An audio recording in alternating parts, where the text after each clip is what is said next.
If you'll rise, please. Doc, do you want to lead us in the pledge? Ready? Begin. I pledge allegiance to the flag of the United States of America and to the republic for which it stands, one nation, under God, indivisible, with liberty and justice for all. Okay. Item C, roll call. Chair Mulhart? Here. Director Craven? Here. Director Kelly? Here. Director Borchard? Here. Okay, and I understand that Supervisor Bennett is running 5 to 10 minutes late, okay? And Sam McIntyre as an alternate is in the audience, and I don't see any other alternates, so. Okay. Agenda review, Jeff? Two suggested changes, Chair. First, we would suggest you move item 8, which is the reappointment of, or the board member appointments, to the top of the agenda. And second, item number 7, we're recommending be pulled from the agenda and saved to another time. Okay, item 7 to be pulled. I'm okay with moving 8 to the top if we had the full board here, and given the fact that Supervisor Bennett will attend, but he's running late, what I'd like to do is deal with the consent items and then start getting into the informational items down a few, and then as soon as we get the full board, then we'll do the members' appointment. You folks okay with that? Mm-hmm. Okay, I think that's more appropriate. Okay, with those changes, motion to approve. Move to approve. And Second. Okay, any objection? Hearing none, so ordered. All right, we're down now to E, public comments, opportunity for the public to make comments to the GMA board. Not on the agenda, anybody? Where is the rain? Dr. Steve, where is the rain you promised us at the last meeting? I promise you no rain at the last. No, I think the minutes reflected you promised tons of rain. We're going to edit the minutes just to show that. So. Well, we haven't gotten to the minutes yet. Oh, there we go. Yeah, there we go. Board member comments? Any comments? Okay. Consent items? Move the approval. A motion? Second. And a second. Any objection? Okay, so ordered. All right, let's start off with item number 2. Brian. Afternoon, Chair Mulhart, directors. For the record, Brian Bondi with United Water and agency staff.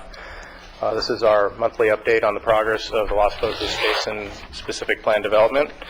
Last month, I updated you to, or alerted you to the fact that the group, Las Posas Users Group, had approved a schedule, an expedited schedule for developing the plan.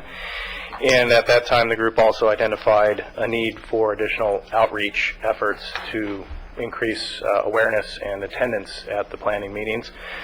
We did take that to heart. We developed a notice, distributed it through mail to registered GMA well owners and operators, and I'm happy to report that that outreach effort resulted in approximately half a dozen new attendees at the users group meeting this morning. That notice was also distributed through the Farm Bureau and Ventura County Ag Association, so we broadened it and it seems to be working. This month, we began implementation of the Basin Plan Development Schedule.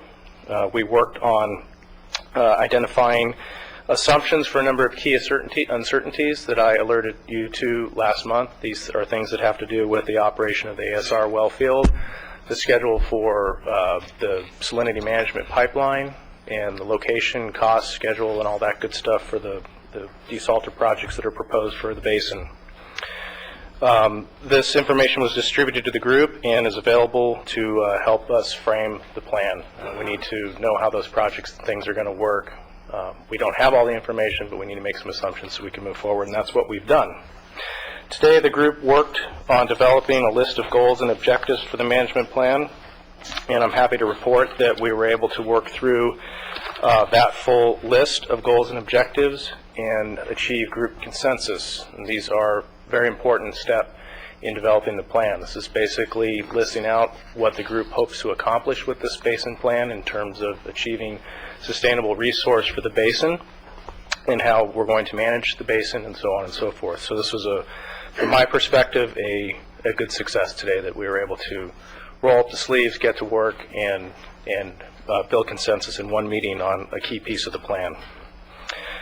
Looking ahead, the next thing we'll be working on is how to divide up the basin into a number of management areas. We have variable conditions in terms of groundwater quantity and quality that vary throughout the basin, and we're going to need to look at how to manage different areas as appropriate. The step after that will then be to develop the management strategies that are appropriate for those different areas.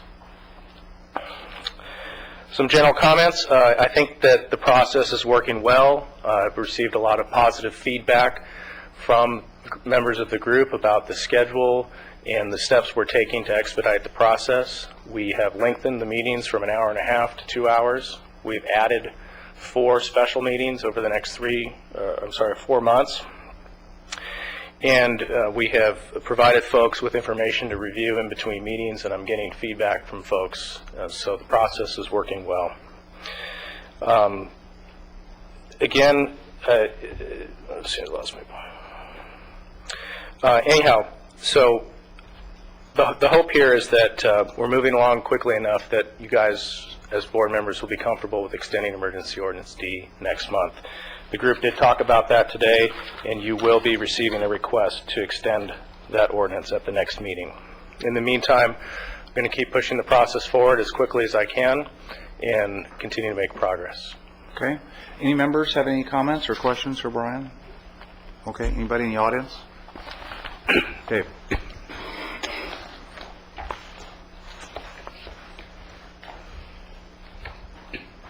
Good morning, Mr. Chair, or good afternoon, I should say, Chair, and members of the board, David Schwabauer. I just want to say that I think the meeting today of the Las Poposas Pumpers was one of the most effective that I've ever attended. I think there was a lot of dialogue going on in the room. There was a lot of heavy lifting, if you will, with people talking about what are the issues. And, you know, I really have to commend staff. Brian did a really good job of laying out something for us to work with. And that was really important. The other thing that I think was really important was the outreach that went on in trying to contact other pumpers in the basin. The reason I say that is there were people in that room that I've never seen in that room before, neighbors that I've never seen in that room before, asking questions. To me, that was really valuable because that was getting input from members of the community, pumpers who have, for whatever reason, chosen to be on the sidelines. And things are really, really happening, if you will, and we need to move forward. I really commend Brian on holding the group's feet to the fire. There were some points where people were kind of lollygagging, and he was really cracking the whip, if you will, to get the group to move, get consensus, and move forward on the project. So, okay. Anyway, Great. Thank you. Appreciate the feedback. All right, very good. There will be no lollygagging at any of these meetings, so I'm working hard to keep the clock going here. So I keep telling him I'm going to push until somebody tells me to stop pushing. no, keep pushing. You're doing what we want you to do. Very good. Anybody else on this issue? And Miranda, I noticed, just noted that you're here and that Dan's here as alternates. Okay. All right. Let's go to the next item. So move. Okay. I'll second that. All right. Hearing no objections. Okay. Let's go to number 3. Good afternoon, Chair Molhart, board members, Gerhard Hubner, Watershed Protection District. I have a presentation today, but in interest of moving things along, you do have the staff report. Within the staff report, there is a table listing our progress on the various work plan items. There's also a detailed spreadsheet. You have the big pull-out version versus the smaller font one in the agenda package that describes some of our activities and progress on the various activities. So I can go through that. I can do the presentation at your leisure, or I can be available for questions. Okay.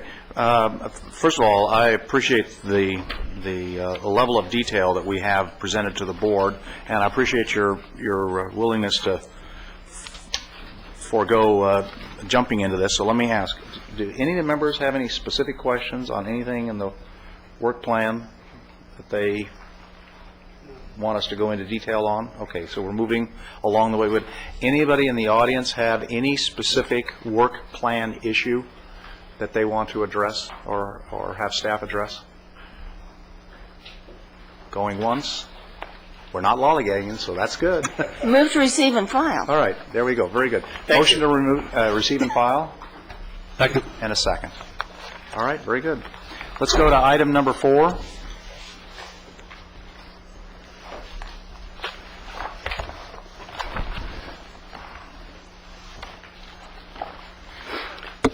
Thank you. Excuse me. Good afternoon, Mr. Chair and members of the board. For the record, Gerard Kapusik, Watershed Protection District and agency staff. The item before you is the mid-year budget performance report update. We have a small, brief presentation. Could you speak into the mic, please? Excuse me. We have a presentation, if you wish to go into that. Essentially, the summary version is everything is well within margin of error and budget targets. If you do wish to go for an abbreviated version, I'd just like to call your attention to 3 revisions to the mid-year report, 2 on the revenue side and 1 on the expenditure. All right, let's do that. Let's do the abbreviated report here. Okay. What we're going to do. If you'll, I'll just basically cover 3 slides on the abbreviated version. This is the standard summary slide. As you can see, mid-year revenues, including the carryover balance and the amounts earned, were within 2% of target. Expenditures were significantly below, including the reserve for contingency, which has not been touched. And as a result of the net of that through mid-year, it looks at that our revised year-end fund balance will be within 3% of the adjusted target.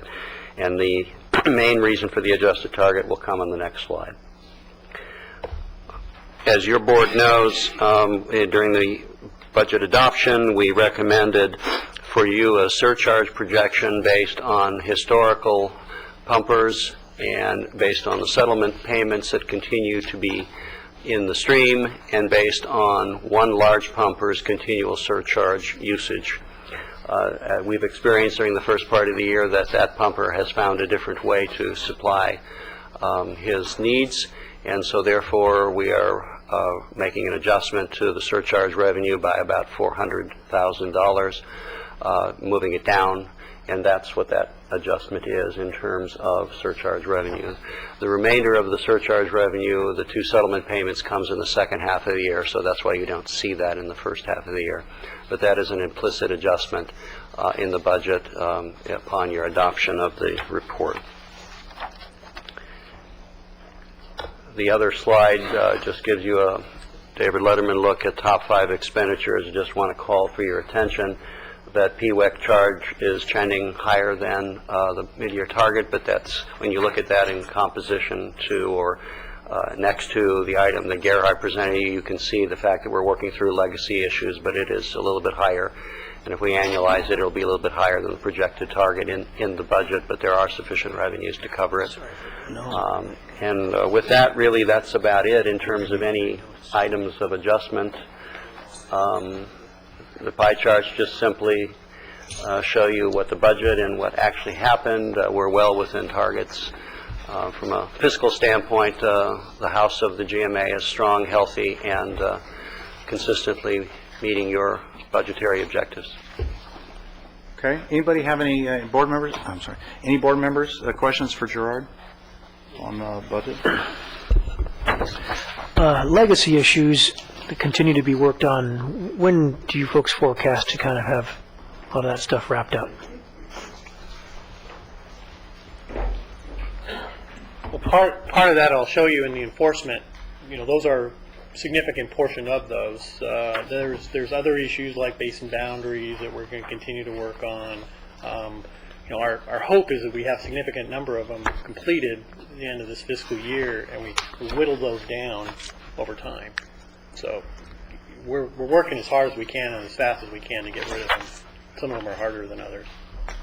But you're going to talk about them later in one of the other reports. Okay. As related to enforcement, but if by legacy issues you're talking about credits and irrigation efficiency, that sort of thing, we can provide, we don't know where credits will end up, but your board's been on pace with us as we presented the findings of Dr. Faber and others, and we've got it. I think there's at least 6 months or more of work to do there before making final recommendations to your board. Okay. Any other questions? Anybody? Yes, ma'am. Move to receive and file. Okay.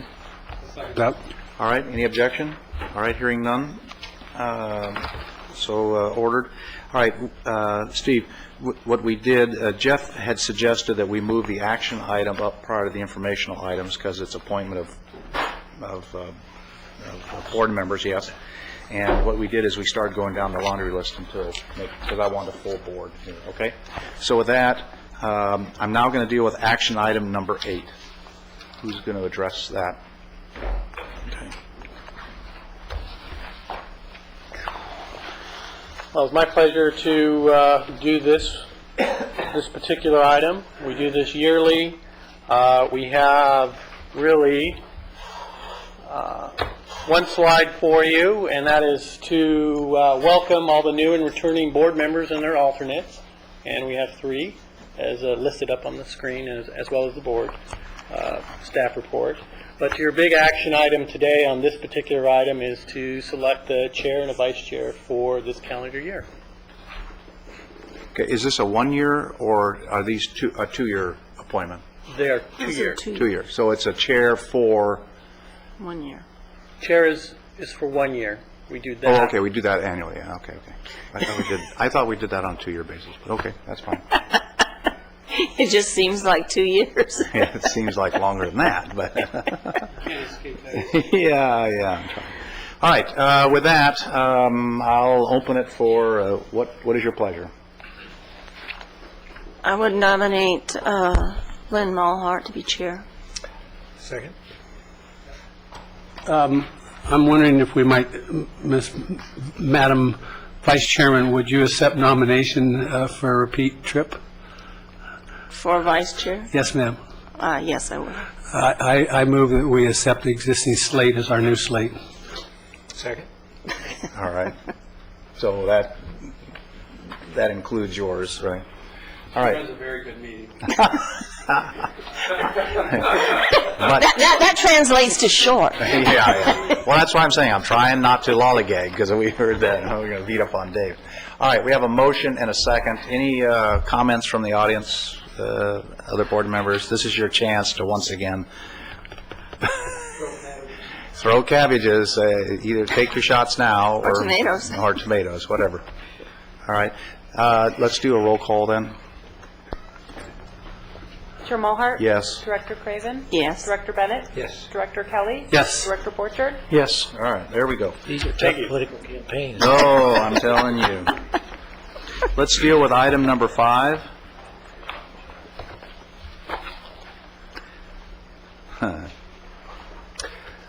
Good afternoon, Chair Mulhart, members of the board. For the record, my name is Rick Biergoots, and I'm here today to present item number 5.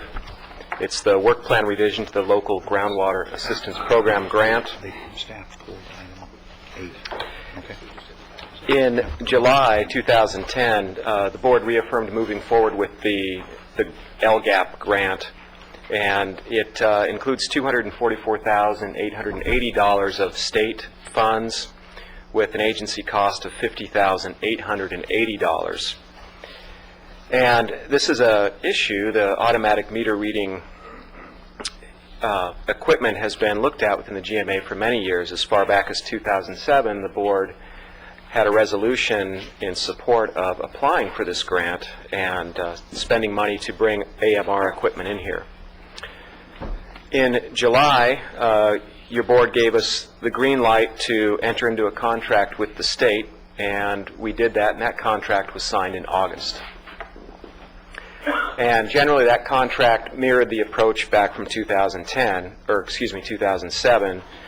It would include 100 installations of AMR equipment being done in the first phase, with 200 or more being installed in a second phase. And the data from those automatic meter reading units would be used to update the Ventura Regional Groundwater Flow Model. 2 issues arose, though. First was we learned that the Ventura Regional Groundwater Model required some work. It required revision, and there was no longer a focus to use automatic meter reading equipment to update the flow model. The second issue that came up is cost. The vendor that we'd been working with didn't bid on the job, and that was a surprise to us. A competitor did bid, but the price is substantially higher. So these two issues put us in a tough spot where we could have trouble meeting the terms of the contract with the state. So we opened up a dialogue with DWR, and we think we found a solution. And one of the reasons we're here today is to talk to you about the solution. The solution would include not updating the Ventura Regional Groundwater Model with the AMR data, but reallocating the money from that to buy these higher-priced automatic meter reading units and cutting back on the number of installations that we forecasted with the state to 100, 20 of which would include water level and water quality sensors. The staff report discusses this a little bit. The newer style AMR units are better than what we had been looking at. They're standalone units. They don't require to be networked to other units, which gives us the ability to put them anywhere without being constrained to keep them nearby other existing units. So they can go anywhere as long as there's a clear view of the sky. Also, one of the issues we had with Datamatic was whether or not the existing flow meters in the agency could be retrofitted with this technology. The proposal we have from Micrometer puts this issue to rest. They've told us that if they can't retrofit it, they will replace the meter with an equal meter at their cost. This is becoming more common. If we move forward, the well owner or operator will have internet access to the data from the well, the extraction data, and if the well is retrofitted or fitted with a pressure transducer for water level measurements or water quality measurements, that information will also be available. And finally, the internet site will allow the well owner to program notifications. If the well pumps more than a certain amount of water in a certain time frame, the well owner will be notified either through an automated phone message or email. Can also tell the well owner about pump status, water level, soil moisture. So we've worked with the state. They're agreeable to the revised approach. And what staff has done is we have revised the work plan, the schedule, and the budget to include this approach, and we've provided it to the state. And they're looking at it. We expect to hear back from them soon, and we think they're going to tell us to go forward with the revised approach. The technology does require annual fees, and we have a little bit more information on this today. The current price we have for annual maintenance is $8,000 a year for 50 to 100 of these units. And the data monitoring and the secure website costs right around $9,000 per year. So we would have to budget for that on an annual basis. So we believe the revised approach is a good approach, but it won't install as many automatic meter reading units as we hoped. The current proposal does have a higher level of technology, and we're excited about the fact that it will include water level and water quality measurements on some wells. And it is a pilot project. The initial cost is higher than what we forecasted.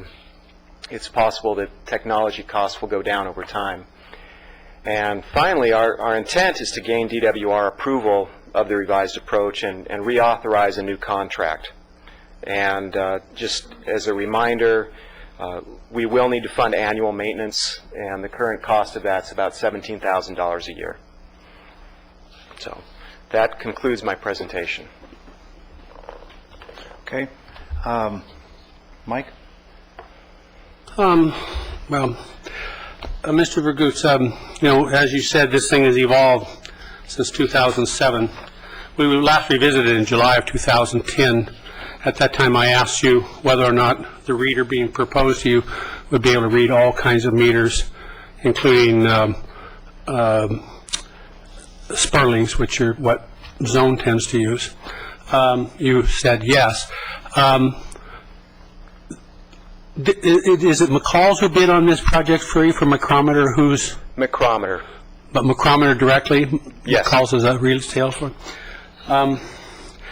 The problem I see is the nexus between this agency and what you're now proposing. I mean, that you could read or get reads of our water usage contemporaneously. You know, you don't register it but twice a year. Maybe you could register it once a month, whatever, when you need it for the groundwater. But how long ago has it been since the groundwater flow model, when was that last re-upped as conditions stand right now? I'm not sure I understand your question. Like last year, 5 years ago, 10 years ago? How often does that flow model get redone? That's really a question for United, I think, and Dr. Bachman or Brian. It's calibrated up through approximately 2000, 98, 2000. To the year 2000? Yeah, right. So we're a little past due. So getting something that reads every few minutes by satellite seems to me to be a tiny bit overshoot if we're trying to get something that is not updated since the year 2000. Going beyond that, when this first came, number one is micrometer has been a meter not enjoying much success in the zone world. So a micrometer representative was out trying to determine why their meter didn't work very well. In fact, it would fail totally, no matter what we did to the install, and began to talk about this project, saying it was a $500,000 project. Well, I don't know where 250 equals a $500,000, but anyway. But the whole thing seems to me that this has grown in scope and direction, and I'm trying to find out where, you know, what useful information is contemporaneous EC reads to the GMA. I mean, that seems to me a bit of a reach. In our group, Craig Underwood has, I believe, one of these stations, only he uses it for irrigation purposes. John Grether has, I believe, 5, including one in Carpinteria, I believe. And they're nice, but I mean, they're not inexpensive. And they're not inexpensive to get read. You have your satellite telephone connection and then the maintenance on them and stuff. And I just am having trouble. When I read this all through, it just seems like this is the little thing that grew only because it was free money.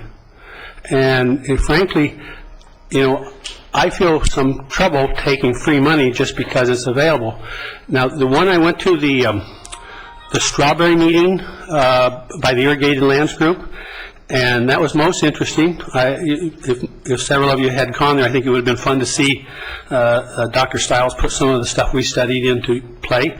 But in that case, the EC is very important to them on where the strawberry plants are placed and stuff like that, plus the irrigation water. Now, maybe representatives of United could say how wonderful this might be in their area, and if there's a specific purpose that can show general use and help to the GMA as a whole because of the specific improvements of a specific demand, such as the EC of the water being applied to the strawberry sets and stuff, I would see where we could maybe support it. Beyond that, for the general purpose of what is being displayed here, I really feel this is inappropriate for us to make this investment at this time. So I would be interested to hear whether that representatives of United might feel that this would be really helpful. You could change my mind, but otherwise I would move that we not accept this proposal. We stop it right where we're at. So that's my feeling. Okay. Other? Let me ask this question: How many meters do we have in the GMA that report meters? I believe it's about 700. Dave, do you have a?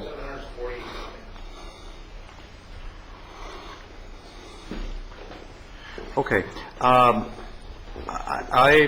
I've heard Mike's discussion, and I think he raises some valid issues.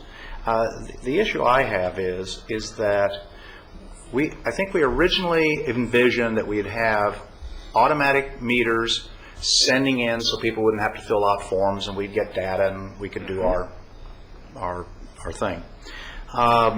And we envisioned this as a pilot program to get it up and running and move forward.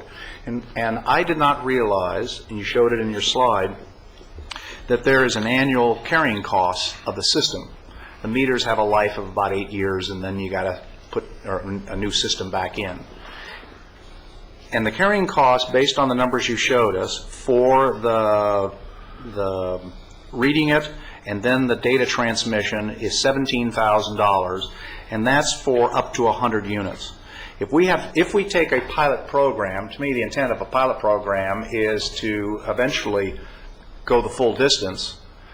If you take that pilot program, even if you got grant money to install all these units, at 700, that's 7 times the 17, that's basically $120,000 a year in maintenance costs. You run that over a 10-year period or 8-year period, I mean, we're talking $1 million worth of automated data reading system. Yes, sir.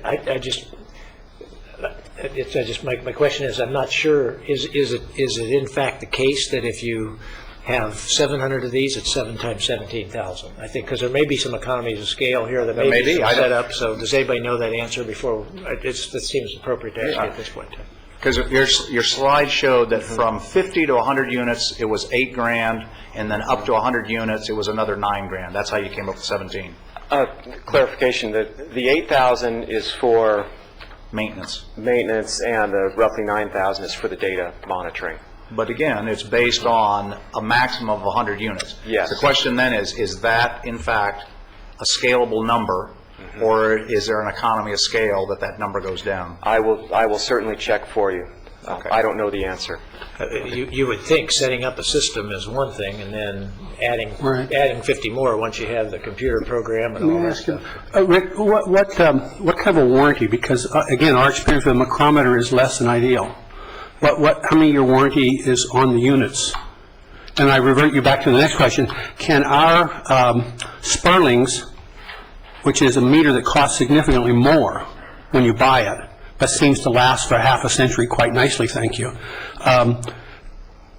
is this reader going to be able to read our Sperlings, or is Carol going to have you replace all her meters? Well, last question, can it read the Sperlings? I'm not certain. I think it can. I will certainly check. I know the proposal we have from Micrometer indicates that they can read most of them.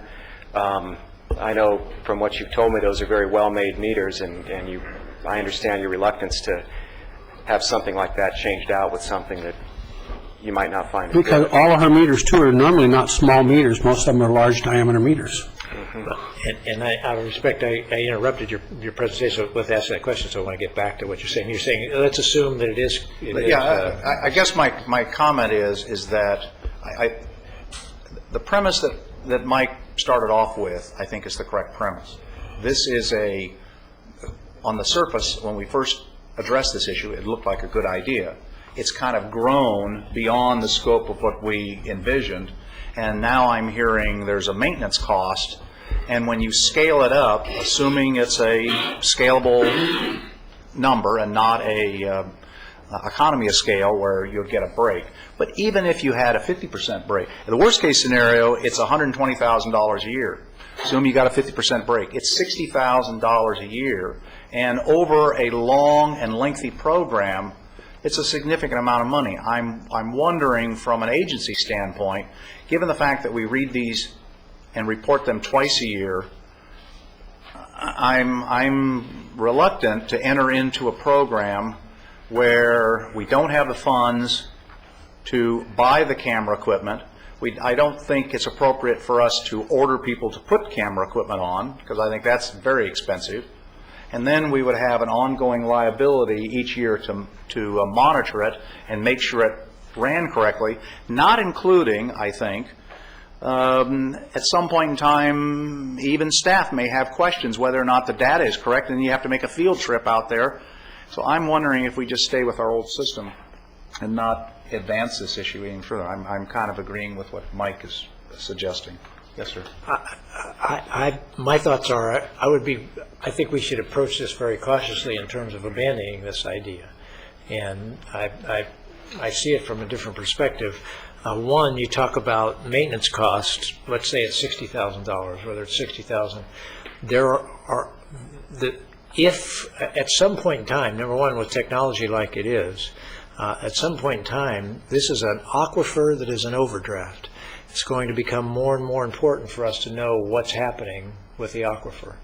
And so that by itself will, I think, give us a greater value for being able to get the data and know that we've got data that's accurate and current coming in. Secondly, we have been in a period where we've had funds coming in from Howling and some others because of over purchases, and that doesn't look like it's going to continue for a long period of time.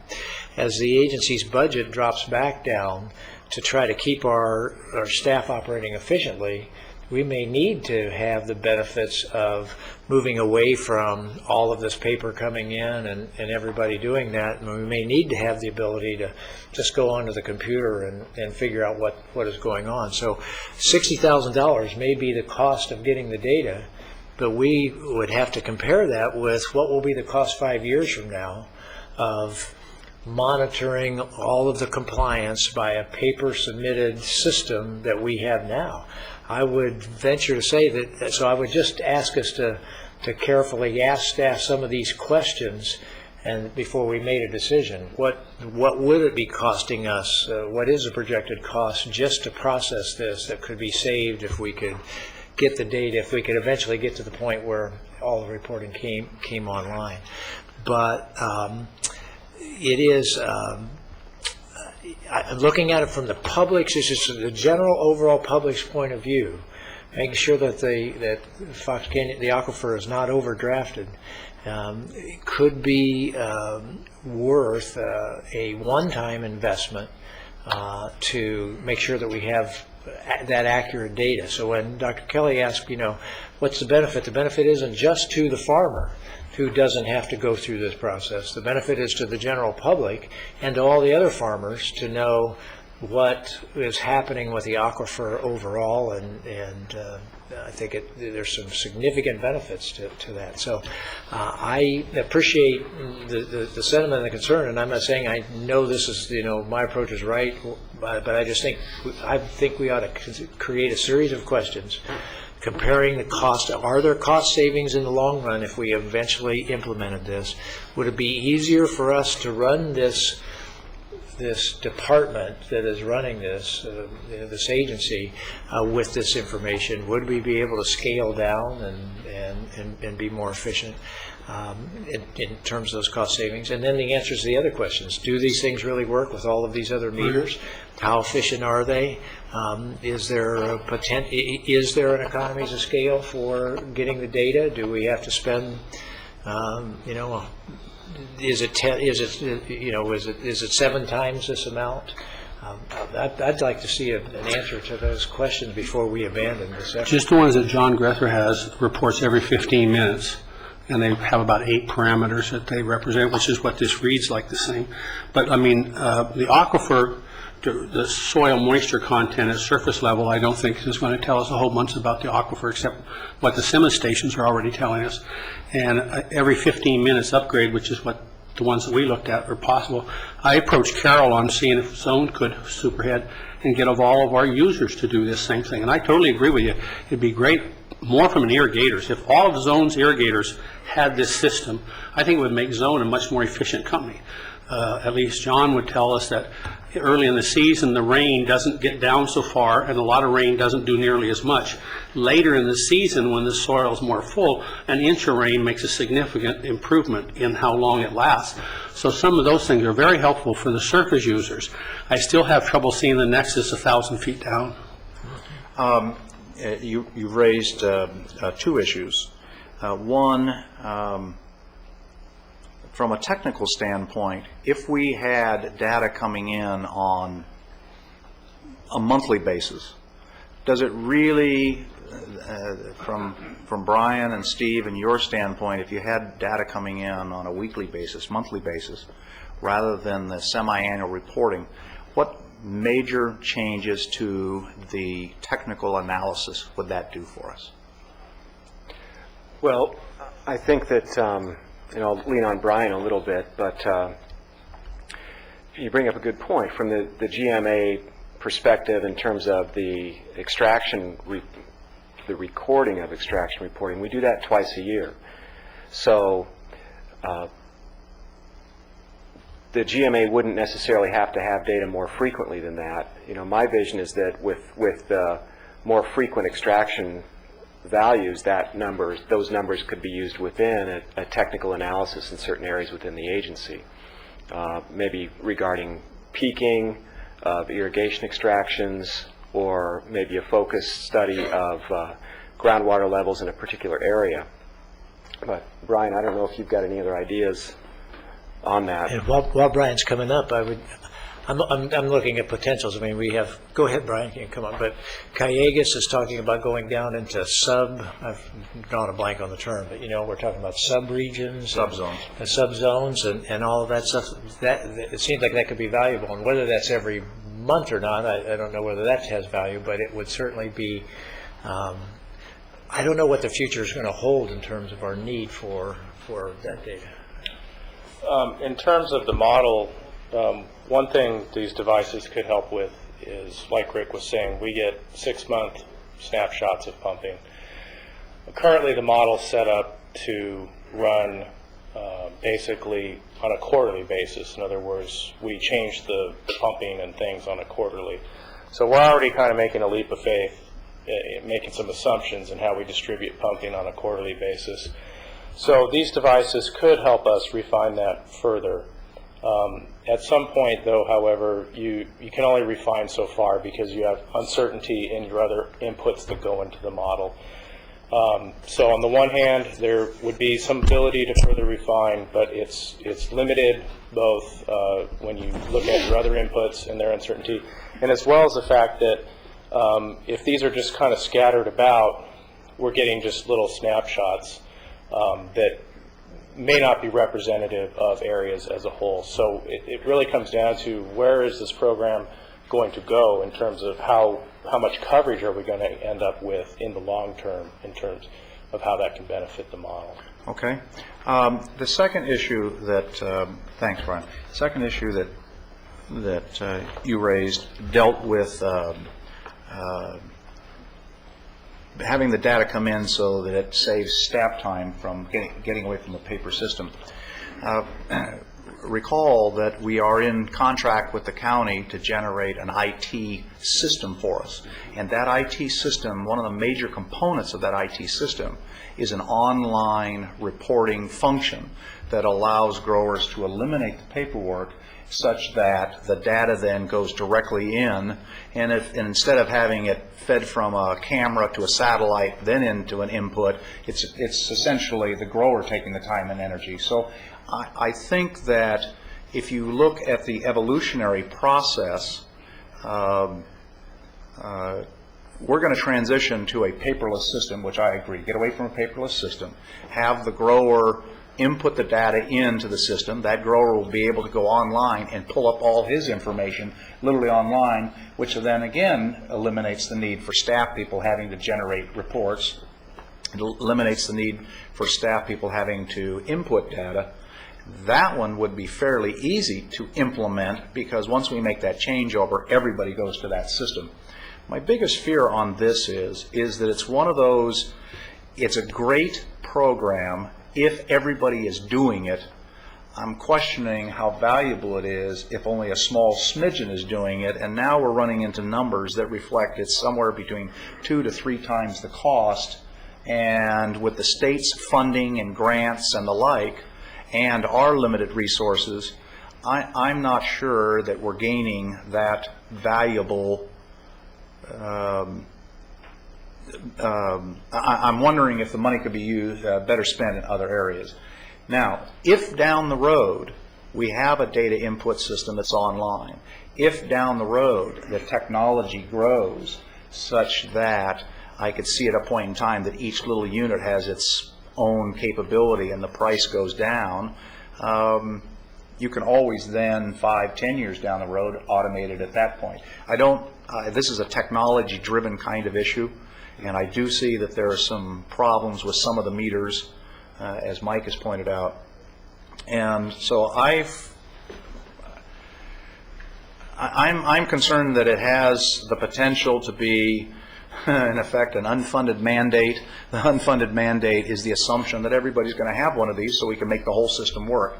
And I also know, no offense to our technical folks, but every time we ask a technical question, we get back 5 additional technical questions that they'd love to answer. So I'm not sure we'll ever close that loop. And I'm sure that they'd love to be able to run data every 3 weeks when they want to run data. I'm not sure from this stage of the game, doing it on a semi-annual basis, I think, and with the kind of modeling we're going to do with pilot wells and others, Mike's comment is, and I'm not sure if we heard it or not, but I think it needs to be addressed. His comment was, if we went down this program and we targeted specific areas to put this in place so that the technical folks were actually getting a sampling in different areas that would then play to a current technical analysis, maybe that's better spending the money, and it may be worth spending the $17,000 in annual fees, because you're actually looking at specifically targeted areas that could work in conjunction with the monitoring that wells that we do. And so it's not really a pilot program to take it across the board, but it's part of the analysis of our aquifer, which is one of the issues that you raised, so we can make good management decisions. The way this was envisioned was it was a pilot program that if it works, we'll take it across the board and all the growers will go online to the system. And I think Mike is correct that it may have taken on a financial life that we didn't envision. That's my fear. If we can scale it a different way or move it in a different way, it may have more advantage to us. I appreciate the dialogue, and I think you make some points that are valid for me to consider as you do that. Particularly the automation side of it coming down. This is a question I really don't know the answer to, and I respect those of you that are in the water business to have a better. Is there any concern about the accuracy of people's reporting? I mean, I don't know that. Just from an outsider standpoint, you have to wonder whether people, whether some people, if it's self-reading, whether some people have some economic incentive. So. I think that question always has to be, and that's why in the beginning, where this program was supposed to put a reader on all meters, ultimately at a cost reasonable to this group, and the direct nexus was there. You read it, it's what came out of the ground, and it would validate or verify the reporting. I think that really was a reportable, and I defended the program early on when I had people asking me what the intrusive nature in their opinion of having this stuff on their property. But that seems to have gone away. I mean, I was overly impressed. Why has it gone away? Pardon? Why has it gone away? Because it's not covering the whole thing. Okay, yeah. I mean, if you're going to validate, you don't take selected parties who are agreeable. You put a reader on every meter in the agency, right. And then that catches one and all. So it hasn't gone away because there's a greater confidence. It's gone away because this doesn't apply to everybody. Yeah, if this applied to everybody, right. You think that is. And in watching, I mean, I was very impressed with Dr. Stiles and what they talked about. Remember, we were told that strawberries, you can't start them without the overhead irrigation and all that. And it all comes back to the EC, which is directly addressed here. So right there was something that really seemed maybe possible, but then is it worth us going to this much maybe to see? And I might, before we completely abandon it, I would be interested in hearing, whether this would really help Pleasant Valley and United in that effort, because there seems to be, they're already saving a lot of money by timing. But that whole, I sat 3 hours of listening to it because it was really interesting, plus I got my 2 hours of credit. But anyway, that all being said, that's the only place I've seen where this would really help, because it's very critical that the root zone of that strawberry set does not get high saline. Dr. Stiles and I had a conversation. One of my friends in college, Jim Rhodes, used to do the salinity lab for the USDA down in Riverside. So salinity is something that, since my college I was in it. It's very important, much more so than I had realized, and that's coming back to, we're getting some benefit from Dr. Stiles' work that he'd been doing before for United, and then joined with what we asked him to do. And it was a good presentation. Well, I would offer, if we abandon this pilot program, it's probably going to be we're abandoning the concept of ever getting to having everybody automatically metered and I therefore... would hope not. I would hope we'd come back with an application that's more practical, is what Okay, I all would... right, good. I mean, that's so I would hate to give up on that if this is in fact where we're going. I would, perhaps hasn't been the right start, but I think the idea, if in fact you're saying there is some legitimacy to the question of whether we're getting accurate reports, and imagine, and which takes me to my second point. Now, water is going to become more valuable, more precious in Ventura County, enormously more precious. The economic incentive to find ways to fudge around the system will increase. And if we, it's probably easier to make sure every well has an automatic monitor on it that, can be read independently than many other kind of enforcement things if people were self-reporting and all of that. And so I would just ask this: if you divorced it from water and individual people's the crops that they're growing, et cetera, if you just looked at this and you said, what is the value of the Fox Canyon Aquifer to the public overall, and you put a figure on that, you would say it's enormous and it's going to go through the roof in terms of value. It'd be very difficult to value what that is. And so if I translated that and said this was gold or this was some other precious resource, and we were taking some out and putting some in, and we didn't know for sure how much we were taking out, and we were taking out on an honor system, I think somebody would say, and you could solve that with $100,000 a year in maintenance and operation. I think if you looked at the value of the resource, you would do that in a heartbeat if it was a bank and it was gold. And I just want to raise that as a responsibility that we have to, which is, we're charged with the responsibility of trying to make sure for the collective good this resource is not, is not overdrafted and not destroyed essentially by saltwater intrusion or overdrafting that really causes other problems. So I just want to keep alive. I think there's some great value in the long run of making sure that we can monitor the extractions accurately. This is in the informational category, but your slide actually is asking for some kind of direction from the board. And that has the potential to move it beyond an informational item. So let me ask Al. The recommendation. Yeah. Not to give them direction is to simply receive and file. Yeah, but their recommendation, if you back up a slide, I mean, just looking at the slide he has in here, staff is saying their intent is to gain DWR approval and to continue on with the program and without asking us for direction. They're wanting to reauthorize the contract. Well, let me ask this. Because it's a healthy discussion. Is it possible? And United is here, so I'll direct it to my agency, United. Is it possible, or does it make sense, to take and target these readings to specific wells that complement the monitoring well process that we're currently using? Would that be a benefit to United? And solve some of the issues that Supervisor Bennett has raised, and that is we're getting good data so we can make good water policy. That's essentially what he wants, is good data to make good water policy.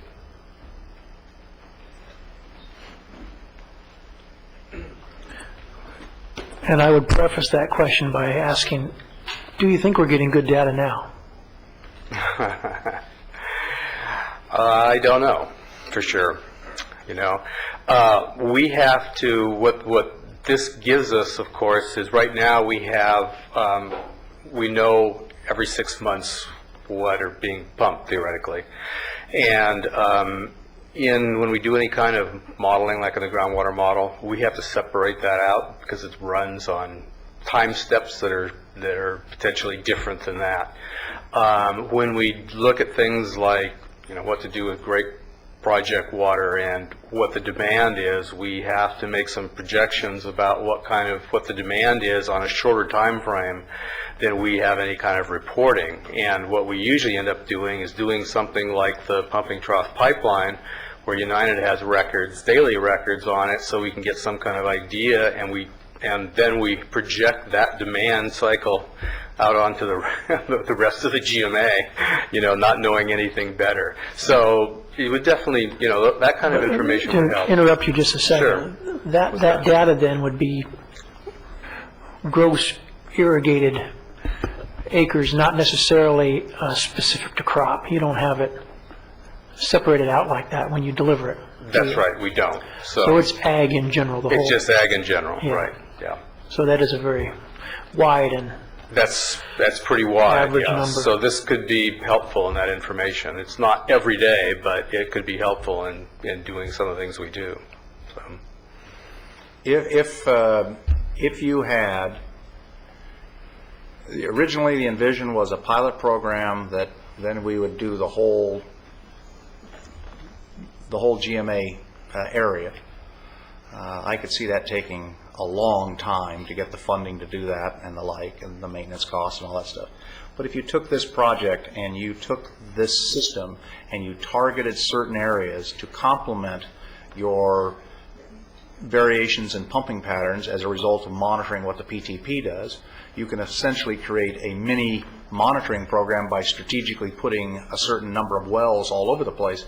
Would that be beneficial? Certainly, yeah. And it would move us in a direction to reach the point where we're monitoring, in effect, in a lot of ways, an honor system. And I do recall that when we created Ordinance 5, which created this whole scheme of water management, we debated quite a bit the honor system. I think one of the things we talked about, John can comment about his recollections to it as well, but I think one of the things we talked about is we didn't want a bunch of water cops running all over the place. In effect, this becomes a non-human water cop on a selected number of wells, but if it's done strategically as part of a basin monitoring program to learn the irrigation patterns, you could begin to make some projections about certain pumping patterns that you know are accurate against some other reporting patterns right across the street, and maybe you in effect create this water cop business without infringing on property rights. And I do recall that we've had a number of constituents that have come before this agency over the years very concerned about water rights and trespassing my property and the like. Now we're talking about doing it via satellite. So in theory, having every meter send to the big home base would be, and theoretically, great. I think you run into a lot of unintended consequences with property rights and all those things.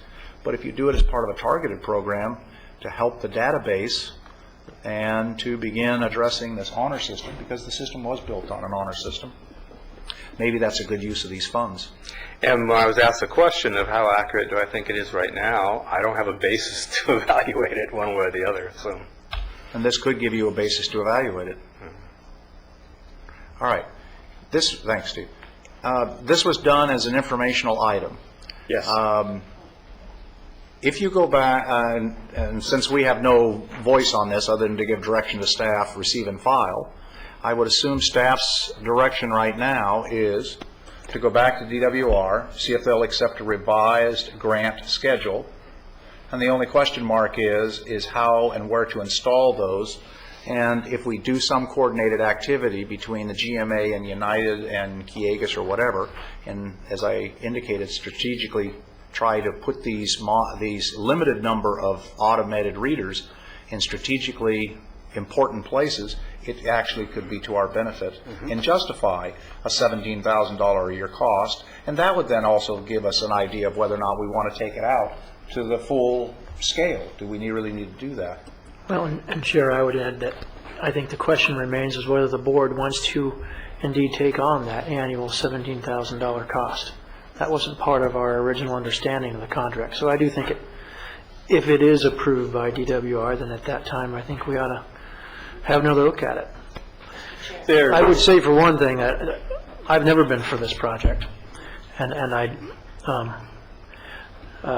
you made a very good point about the automatic online reporting is maybe going to address some of the paperwork reporting cost issues the agency has brought up for reasons of doing this. And now that it's not going to benefit the regional flow model, which was one of the selling points last time, that makes me further not want to support it. Mr. Chair. What did he say inherit?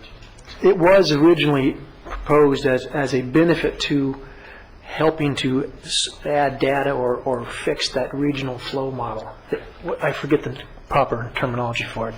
Right, the Ventura Regional Groundwater Model. Yes. That's now been told to us that that's not the case. I think it's an expensive project that has too many questions, and I don't think it benefits an agency. We are collecting a lot of data already from a lot of wells. We're collecting levels. United is doing that. Callegas is doing that. Waterworks is doing that. We're testing water samples all over the place. This seems to me adding more technology and equipment to things that maybe we already know the answers to. So I think it's excessive and not necessary in my mind. Mr. Chair. Yes, ma'am. Yeah, I can't believe I'm going to say this after all the comments I've made, but I think we have one other choice. This was put on as an information item, and yet what we're being asked to do by receiving and filing is approving a change to something that we had previously looked at and approved. I think that based on the discussion I've heard here, we should ask staff to do nothing, to bring it back to our next meeting as an action item and let the board make a decision as to what they want to do. Okay? If we do that, and you've heard some of the questions that have been raised in terms of scaling, cost benefit, is it better to go to United? Is there a better way to use this process, justifying the $17,000 in expenses and the like? You've heard a number of issues being raised.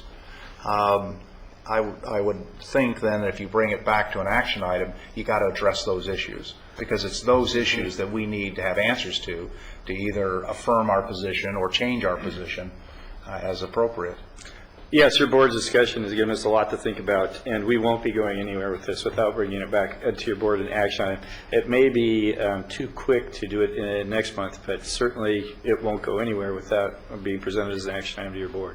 Okay, I think that's... Mr. Chairman, could we ask, too, that since we're going to take a few moments to reflect more carefully, that we find out exactly what Micrometer's warranty period is? I got you on that one. I'll find out. And, If they can read the other one. yeah, and to what extent the warranty covers. I mean, there's a good deal of electronics going to be involved with this. We're going to have the meters themselves. We have the warranty of whether they will or not read existing meters. So it seems to me there's some variables, because if they can't read existing meters, all of a sudden your entire plan's blown out of the water by fixed costs to get new meters. And does it also include the calibration when necessary and or replacement of meters? It would, a clarification on the meter issue, the proposal we have from Micrometer says if they can't retrofit a meter, they'll replace it with one of equal or greater value. But I still understand your point. Some people might not want to get rid of their meter. So if you have a nice sparling meter, I understand your... The other thing is we also have, which another compounding problem, we also have a case where we have a meter calibration program, and we're pretty close to that 3-year cycle beginning again, and we got to make sure that this monitoring equipment is in such a way that the flow meter calibration individual can do a flow calibration without destroying this meter or whatever, this reader. Right. And or if you wind up losing your high quality meter to a different kind of meter and it goes out of calibration, whose cost is that when they just took your good meter away? I mean, this has some practical problems that we're going to have to address and work our way through that.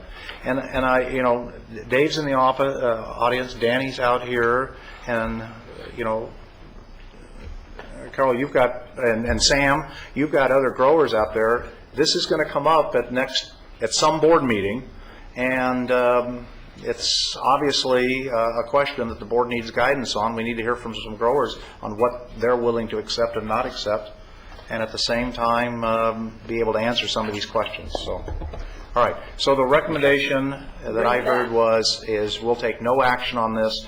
We ask that you bring it back as a action item at the appropriate board meeting.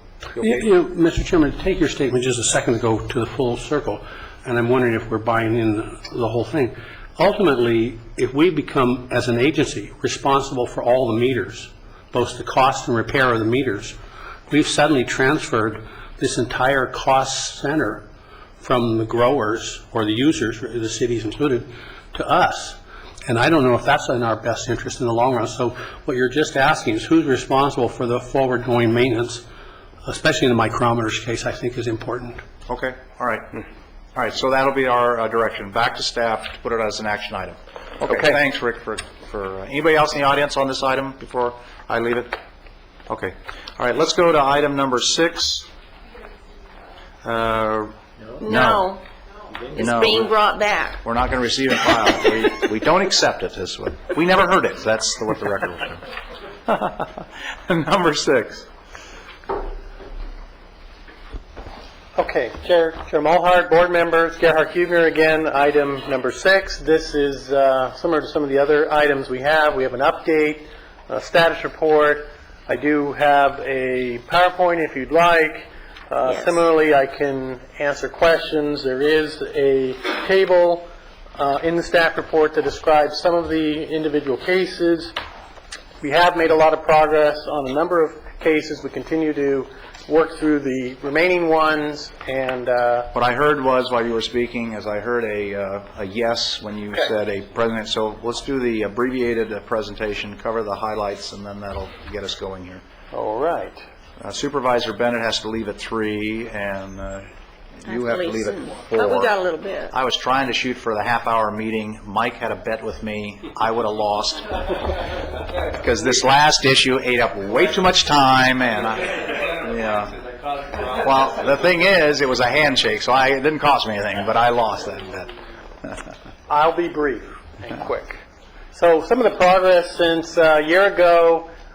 We, as noted in the staff report, we have 5 of 10 owner-operators that have provided us proof of meter calibration. We have 7 of 12 landowners that have registered their wells after we've noticed them and the penalties were assessed. 3 of 4 owner-operators from last year's list have paid our surcharge, and there are 3 more that have been added since. And working through these various issues, we are very progressive. We notify each well owner and operator first by telephone, then by regular mail, followed up by certified mail. We assert whether there's records by verifying through the county's tax assessors what's linked to the parcel. As you know, we've modified the ordinance code several times last year and added specific civil penalties. We've mailed out enforcement letters in almost every case. However, in some cases, as we've noted before, either they've been acknowledged or have not been acknowledged. In some cases, they promised action but have not followed through. So there's a table, as I mentioned earlier. Some of them are owner-operator errors. Some of them are requiring some additional staff time to investigate and correct. And some of them we've requested agency counsel to assist us. And some of them will require a hearing before we can move forward either to legal or collection. Some of the additional measures that we've done over the past year, we have looked into what it would take to go to a collection agency. They charge generally a 30 to 40% fee on the money they collect. They typically before you can take that step, you have to have the administrative agency, in this case your board, have a hearing or make a determination prior to us being able to take it to that next step. We don't feel that any of our cases yet are to that level that we can turn it over to a collection agency. And we've also, as we've noted, that we've used the source group to assist. We wanted to make sure that we're not missing anything, so they've looked at 3 of the cases. They've completed that file review. We have draft letters that are ready to go. They're very, very comprehensive, and those will be going out very soon. So, Excuse me, who's the source group? Source Group is the consultant group that the board, we brought a contract. Chris Labor, you remember the previous staff geologist, he worked for them. We brought a contract to assist us on some of our issues. That's the name of the consulting company. Was that Chris the has been helping out. $250,000 contract or whatever the heck it was? or No, $50,000, up to $50,000 time and materials contract. We haven't utilized that contract to any type of degree. And the per hourly charge on that? Yes. How much? I can get that for you, but I don't have that in front of me, what the hourly rate is. But that was part of the board action that you took previously, back in, I believe it was Oh, I October. remember doing it, but, okay. But I can get that for you, certainly. But the agreement is up to 50,000 time and materials Correct. on a rate. We haven't spent anywhere near that. No, Okay. approximately 10,000. Okay.